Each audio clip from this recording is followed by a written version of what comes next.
All right, what's going on, everyone? Welcome to Third and Long. This is going to be your home for everything college football. I'm Joe.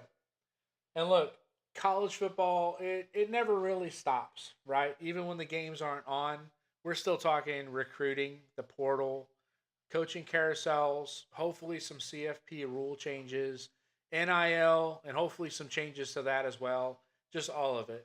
But every week, we're going to focus on breaking down some of the biggest games, the biggest names, the biggest storylines in the sport.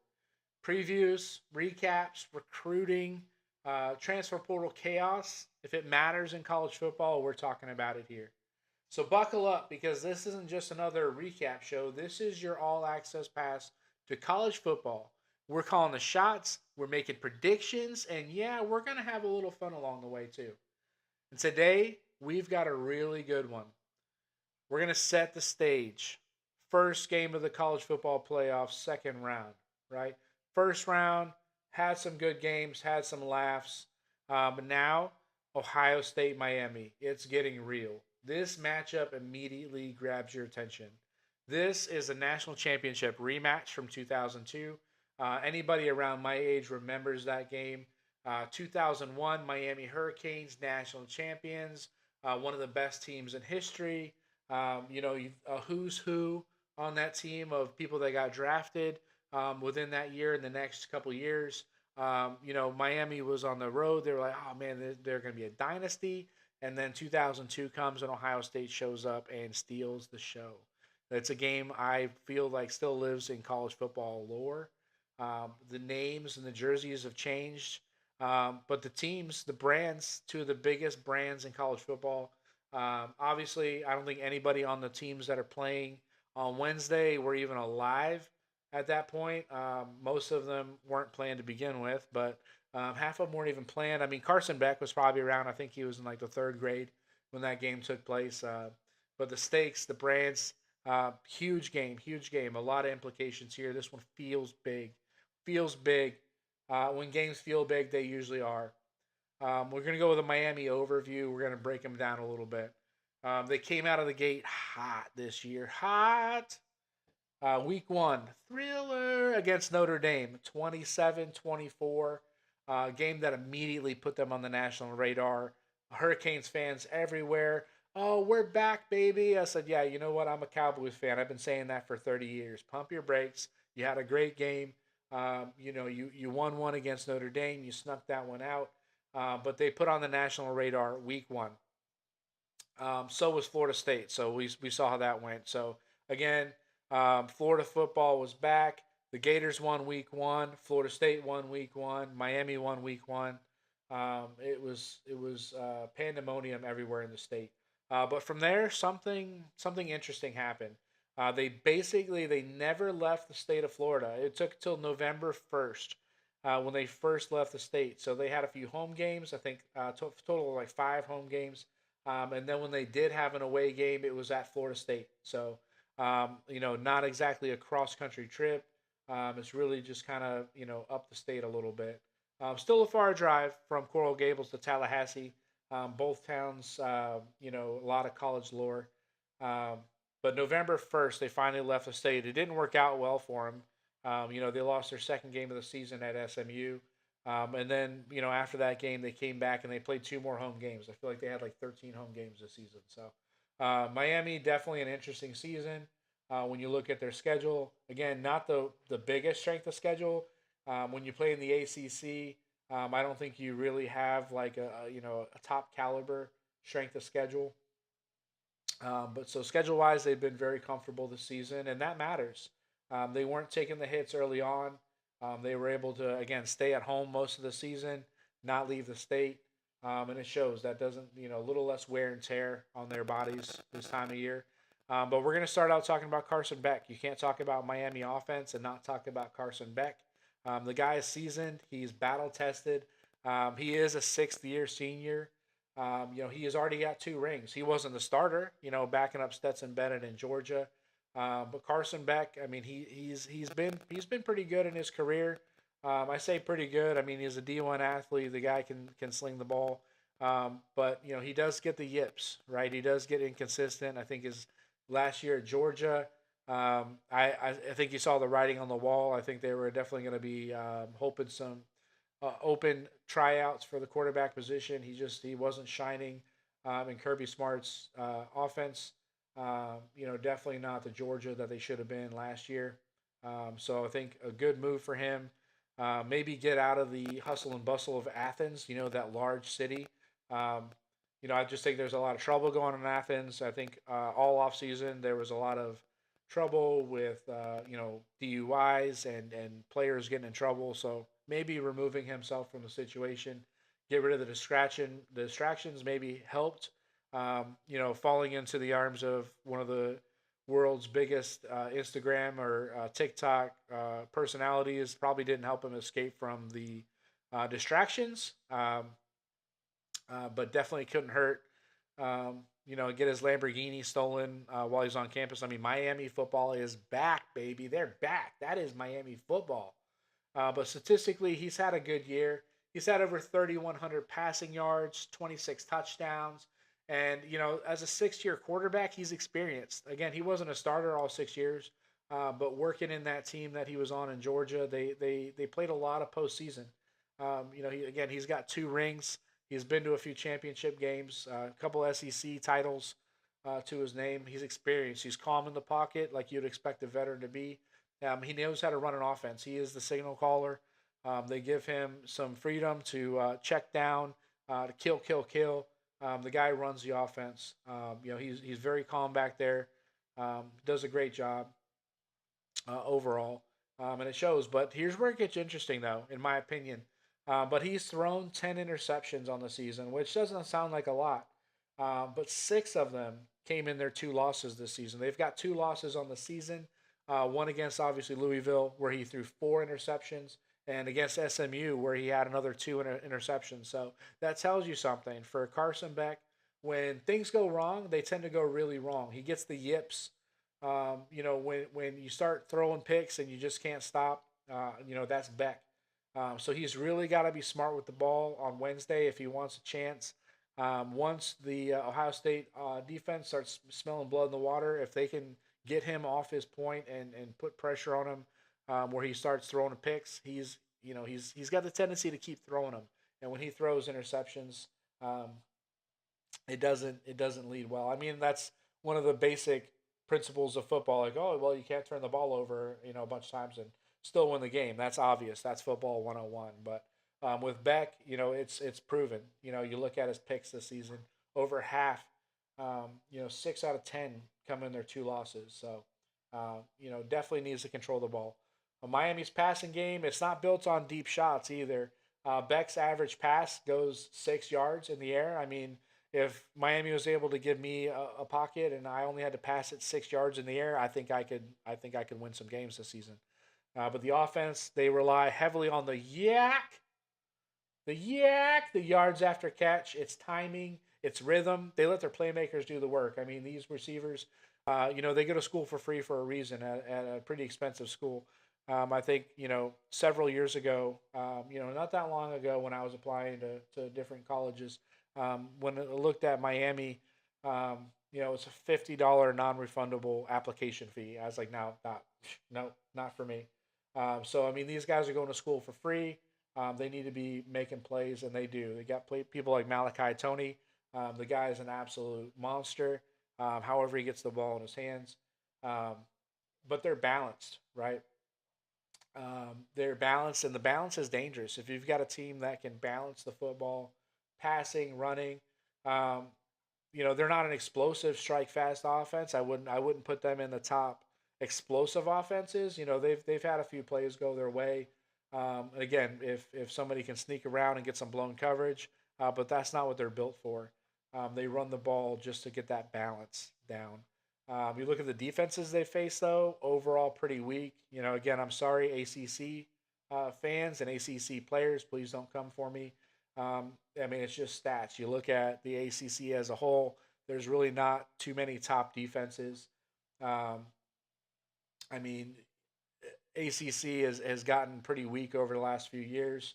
I mean, it's great for the conference. It's great for America when teams like Clemson and Florida State are competitive They're at the top of their games. I actually root for that. Obviously, I'm a Florida Gators fan, but I do root. I do want Florida State to win. I think it's better for the sport when they're competitive, and it makes for a better final week game when those rivalry games when there's a lot at stake. Um, but again, this was not their year. Miami dominated the conference overall. Um, they didn't get into the conference championship game. I mean, it's a weak year when you have Duke and Virginia in the ACC title game. That's something that surprising, right? The Florida, unbiasedly on this, held them to their lowest output. Again, it's just stats. 141 total yards on the game. If you guys watched that game, Florida held them. Florida held them. It was like into the third quarter. It was a tight game. It was a one possession, one score game. And then Florida's conditioning just gave out. Miami's got great conditioning.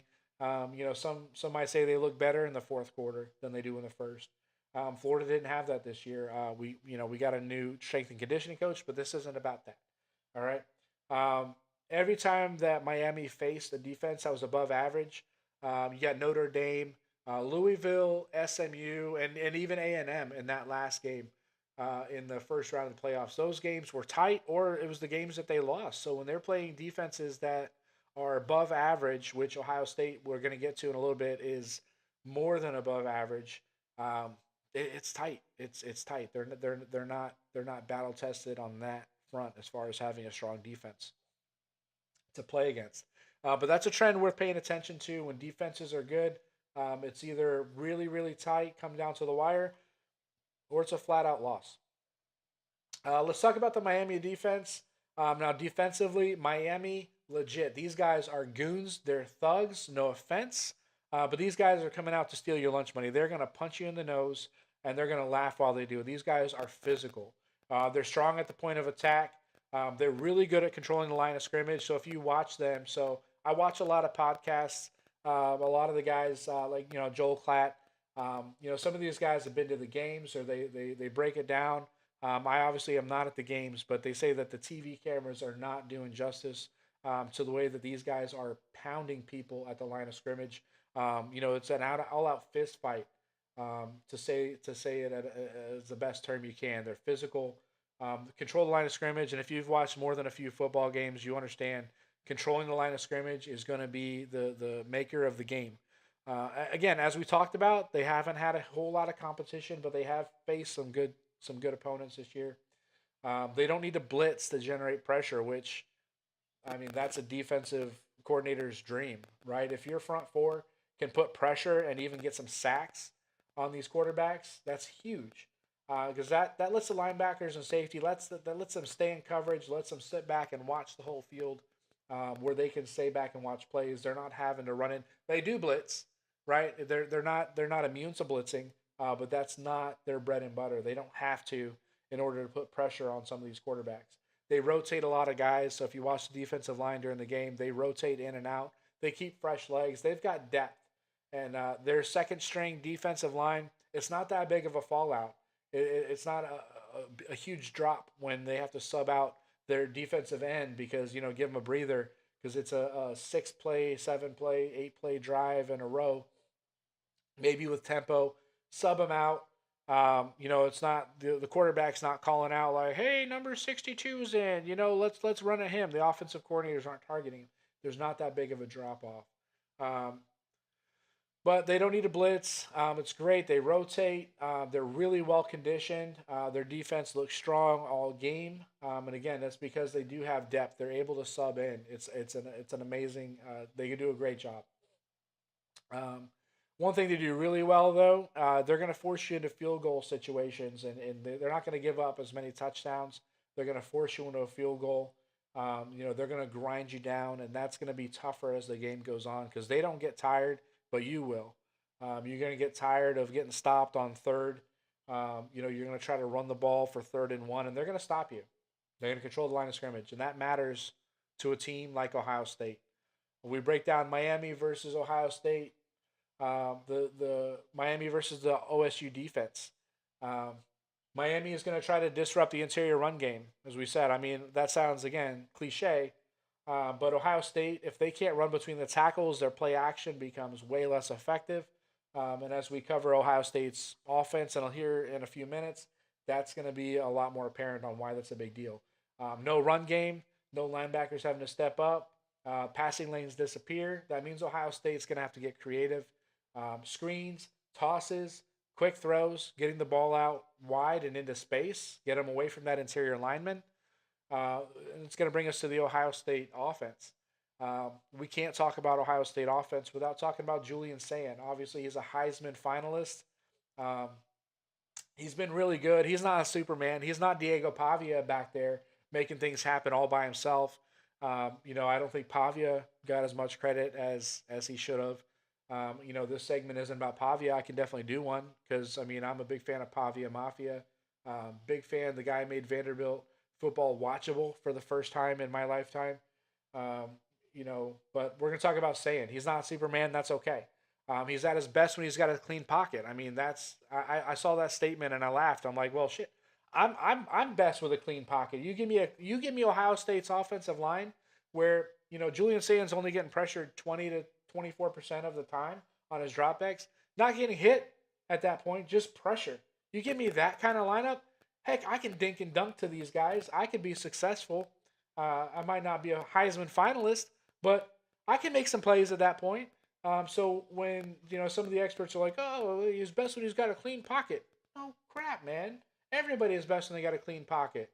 Uh, you know, you got Ohio State's offense. They thrive on play action.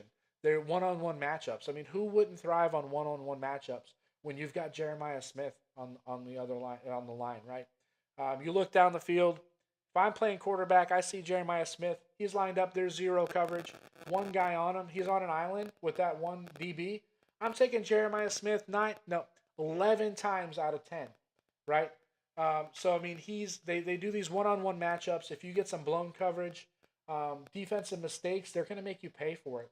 They don't ask saying they don't ask him to make 5 reads every play. He's not sitting there holding the ball for 25 seconds.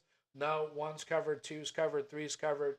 He's not looking, man. He doesn't have to do that. He can, but they're not asking him to do that. It said it's high percentage throws.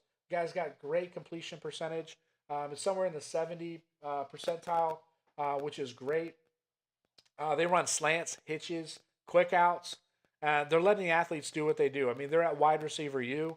Um, every year, I think their practice squad wide receivers could start at most D1 schools any year. Don't I mean you pick the year? It's true. These guys constantly have number one picks at wide receiver. They're going to have another one with Jeremiah Smith. But even if you double Smith, you look over, you still got Carnell Tate, right? I mean, he's going to get open. He's going to make some plays. And you got Bo Jackson. Yeah, Bo Jackson. Not the Auburn stud. Obviously not Bo knows football, Bo Jackson. But if my last name was Jackson, I would absolutely name my kid Bo.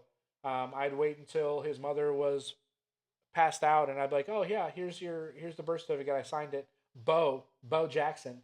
But you got Bo Jackson in the backfield making plays. Guy's excellent coming out of the backfield. You don't need to force anything. Again, wide receiver, you've got wide receivers out the yin yang. You can pull somebody off the bench and run circles around some of these defenses, especially in the Big Ten. Big Ten, again, second best conference, in my opinion. Second best conference, obviously, in the league, second to the SEC, where it means more. But Big Ten is very top heavy. You still got a bunch of teams in the cellar in the Big Ten. They're still running circles around some of these guys. But saying excellent pre-snap. The guy does his homework. He takes what the defense gives him. I'm sure he's spending a lot of time after class with his quarterback coach and hell, probably with the defensive back coach. Trying to see what he can do better and what's going to be more effective. But Ohio State, they stay ahead. They stay ahead of the chains. And that's why they haven't really had to come from behind much this year. They get ahead and they stay ahead. They stay there, right? They put their foot on the gas. How do you kill an ant? With a sledgehammer. Okay, they don't let up. If they smell it, they're gone. Now both teams are pretty middle of the road nationally when it comes to rushing stats. Ohio State, they use the run strategically, not necessarily to dominate. They're not going to force the ball down your throat 75 times a game. But they're going to do it to keep the linebackers honest. They're going to do it to set up play action primarily. Saying excellent play action quarterback. Um, he probably has been watching a lot of film on Peyton Manning. But they're not running the ball to dominate. They're not running the ball to make a name on their rushing game. They have again Bo Jackson running the ball. Guy does a great job. He picks up first downs, but they're doing it to keep the linebackers honest. And they face some good defenses. Texas, Penn State, Wisconsin, Michigan. All good defensively. They're all above average, I would say. Some of them better than others. And then Indiana in the Big Ten title game, which quietly had one of the best defenses in the country. And I only say quietly if you weren't watching them. And again, historically, yeah, I have not watched a whole lot of Indiana football. I've watched in the last 2 years. I googled Signetti. The guy wins. But historically, again, if I'm watching Indiana football, it's because I'm like, oh, I'll watch the noon game. I'll watch Ohio State, pick on Indiana, the basketball school. I'll watch Indiana, Wisconsin. I actually like watching, Penn State. Um, I'll watch them, but last 2 years, if there's an Indiana game that I can watch, I'm watching it. They have been great. They have been excellent. I think they've earned that number one spot in the country. People are going to argue. Please argue in the comments. I think Indiana is going to be hard to beat. But again, quietly one of the best defenses in the country because I still just don't think they get the kind of press that they deserve. But when you can still move the ball against those teams, that says something. They face some good defenses. So now let's flip it. This is where the game might be decided. Ohio State's defense, number one in the nation. Most stat lines are going to tell you number one team in the nation. I'm not even going to argue. That's inarguable to me. It's easily number one in the nation. Again, somewhat skewed because they're playing a pretty cupcake schedule in the big run. I mean, if you're looking at especially some SEC teams that Florida played, I think 7 top 10 teams this season. Um, we had a ranked game 8 or 9 times this season. Where Ohio State, it's like, oh yeah, we got a ranked game here and there. We usually just save those for the Big Ten championship and for the playoffs, right?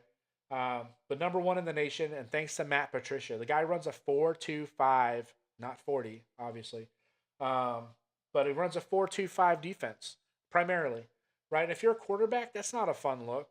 And for those of you guys, if you're still watching this, and thank you, by the way, thank you. We're 22 minutes in, roughly.